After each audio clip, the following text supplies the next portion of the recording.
ये सरकार सिर्फ आरएसएस की आइडियोलॉजी को क्यों फॉलो करती है, इंडियन नेशनलिज्म को क्यों नहीं फॉलो करती है। 2018 की रिपोर्ट में सीआईए ने आरएसएस को कम्युनिज्म फैलाने के आरोप में पहले रिपोर्ट में दे दिया 2018 में। 2008 में कर्नाटका में चर्च में क्रिश्चियंस को मारने वाले भी लोग आरएसएस के संघ के थे। फिर तीसरी बात, सुप्रीम कोर्ट को वादा करने के बाद भी मस्जिद कौन तोड़ा इस डेमोक्रेटिक कंट्री में, फंडामेंटल राइट होने के बाद भी बीजेपी क्यों नहीं मान लेती है कि ये मतलब डेमोक्रेटिक कंट्री है, प्लूरलिज्म होना चाहिए यहाँ पे। मेरा सवाल आरजेडी से है। आपने कहा पीएफआई को बैन किया है तो आरएसएस को भी बैन करना चाहिए। आप ये बताएं कि आरएसएस का कोई ऐसा गतिविधि जो देश के खिलाफ रहा हो। आपको नहीं पता है आरएसएस का जो इसीलिए तो वो पूछ रहा है, इसीलिए हम बता रहे हैं, इसीलिए तो आपसे पूछ रहा है, इसीलिए हम बता रहे हैं कि आपको नहीं पता है इस चीज का कि आरएसएस में राष्ट्रीय ध्वज भी नहीं फहरता था। ये जानते हैं?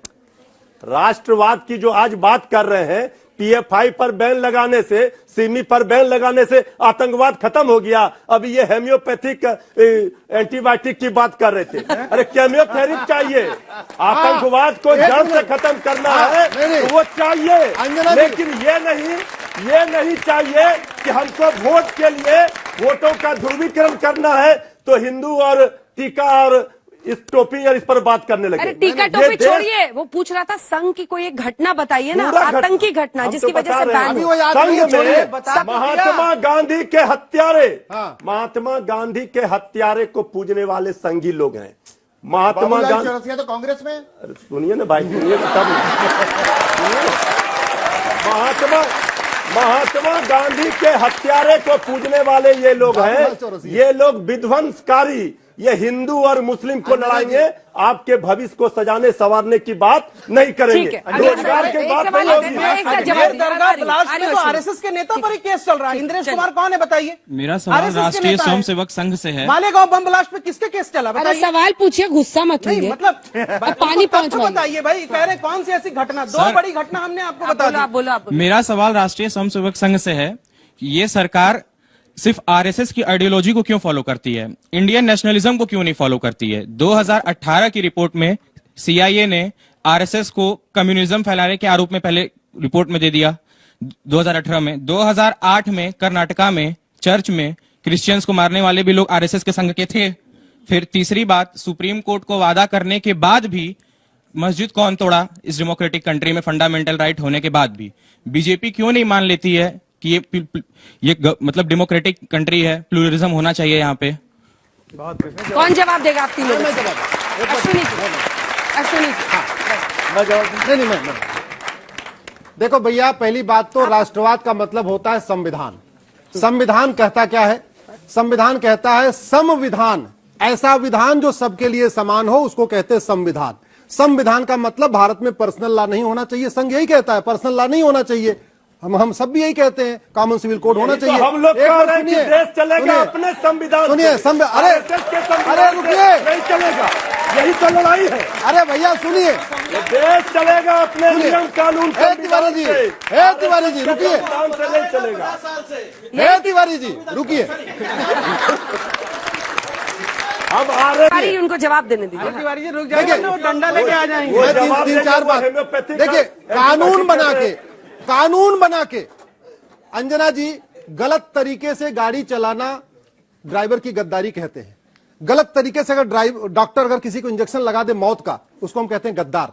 इसी तरीके से घटिया कानून बनाना, संविधान की भावना के अनुसार के खिलाफ कानून बनाना भी देश से गद्दारी है। मैं आपको बताता हूं, 1991 में कांग्रेस ने कानून बना के हिंदुओं के लिए मंदिर जाने का रास्ता बंद कर दिया।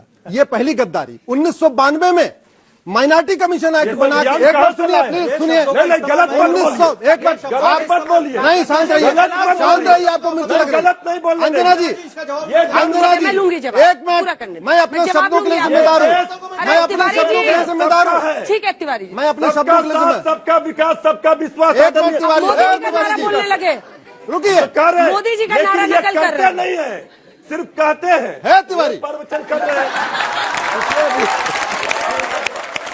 अंजना जी, अंजना जी देखिए, दूसरा कानून एक बार सुनिए, दूसरा कानून 1992 में माइनॉरिटी कमीशन एक्ट, एक सेकंड, एक मिनट, प्लीज। 1992 में माइनॉरिटी कमीशन एक्ट बना के कांग्रेस की सरकार ने केवल हिंदू और मुसलमान को नहीं बांटा, फिर वहीं पर आ गए। एक तीर से दो निशाना किया, तो ये हिंदुओं को आपस में बांट दिया, प्रॉपर्टी एक्ट हिंदू क्या है जैन बौद्ध को आपस में बांट दिया, एक को माइनॉरिटी बना दिया, एक को मेजॉरिटी बना दिया। कैसे अधिवक्ता है कि एक बार आप- शांत रहती नहीं, नहीं, ये बात कैसे आप शांत रहिए, बार-बार आप तो लोग लालू वाली बात कर हुआ रहे है। हैं, आज एकदम आप लालू लग रहे हैं। ठीक है, हिंदू रुक जाए, मुस्लिम रुक जाए, कर रहे- पूरा करके आपको तीसरा, जवाब देने दूंगी। अंजना जी, तीसरा, ठीक। मैं 5 महापाप बता रहा हूं, तीसरा महापाप 1995 में वक्फ कानून बना के इतना खतरनाक कानून बनाया, आज तक के स्टूडियो को अगर वक्फ बोर्ड कह दे ये वक्फ की प्रॉपर्टी है तो आप नोएडा की कोर्ट में नहीं जा सकती, आपको वक्फ ट्रिब्यूनल जाना पड़ेगा, लखनऊ 700 किलोमीटर दूर। यह घटिया कानून बनाया। चौथा, वो 2010 में माओवादियों को, नक्सलियों को, अपने जिहादियों को फंडिंग के लिए एफसीआर कानून बनाया। और पांचवा, जब शिक्षा अधिकार कानून बना था, मदरसे भी उस कानून के दायरे में थे, शिक्षा अधिकार कानून मदरसों पे भी लागू होता था।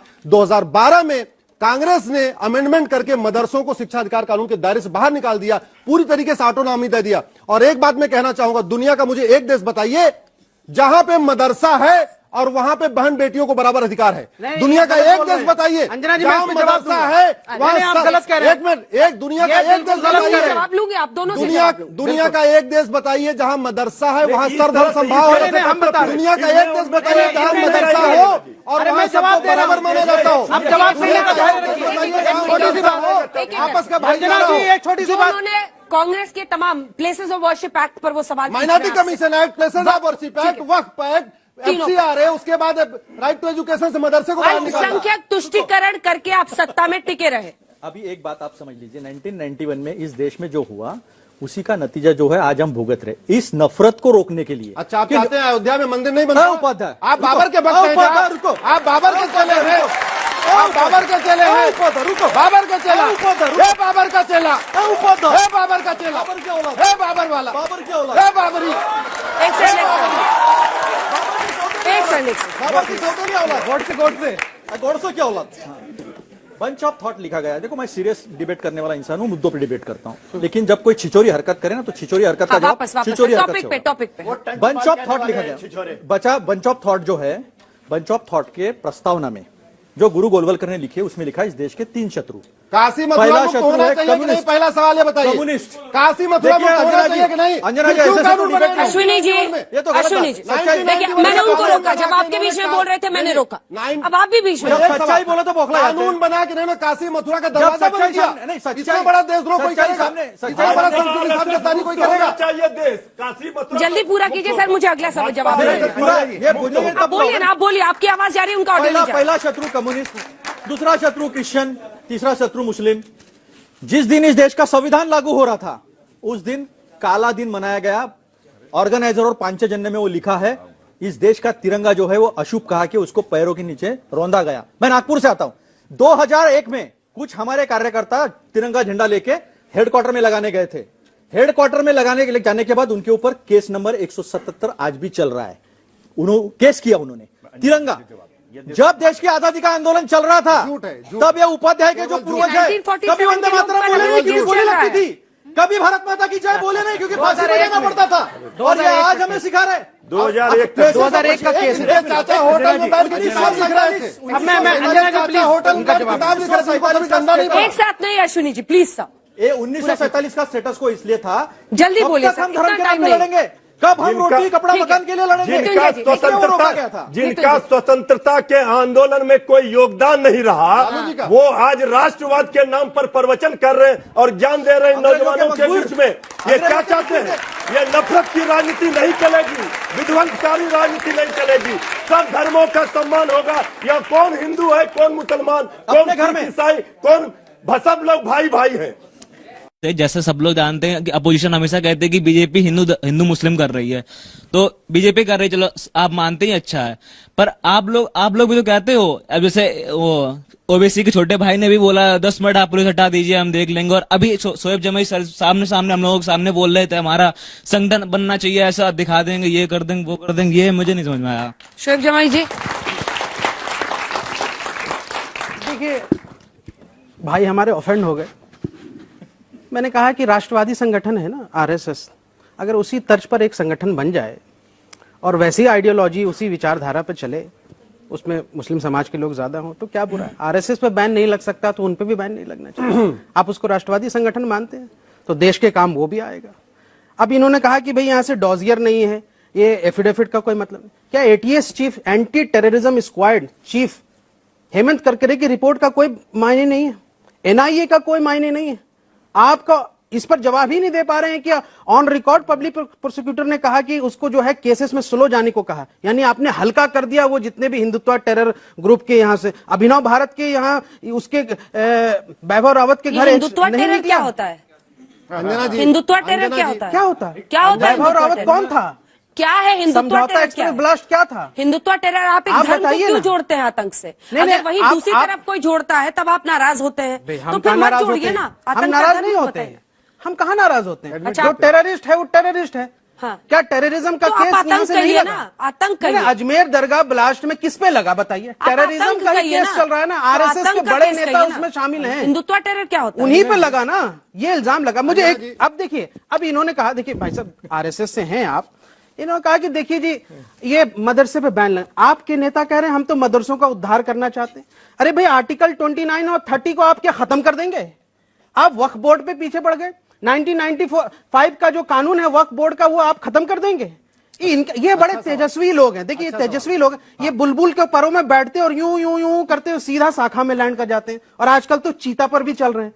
भाई साहब आप ऐसा है, संविधान को अगर मानते हैं तो आर्टिकल 29 और 30 भी चलेगा और पार्लियामेंट का वो कानून जिसके तहत वक्फ बोर्ड बना है वो भी चलेगा। आपने अपनी मानसिकता दर्शा दी कि मुसलमान CAA जो नहीं चलेगा। इंस्टीट्यूशन है, एक मिनट, जितने भी CAA माइनॉरिटी का इंस्टीट्यूशन है जो आप खत्म करने की बात कर रहे हैं, उससे पूरे देश की जनता आगाह हो चुकी है कि आपके मन में क्या है। आप कोई मुसलमानों को उद्धार नहीं करना चाहते, आप सारे माइनॉरिटी के इंस्टीट्यूशन को खत्म करना चाहते हैं। नेशनल टेलीविजन पे आके ये बातें कर रहे हैं, बताइए। CAA किसने बनाया था?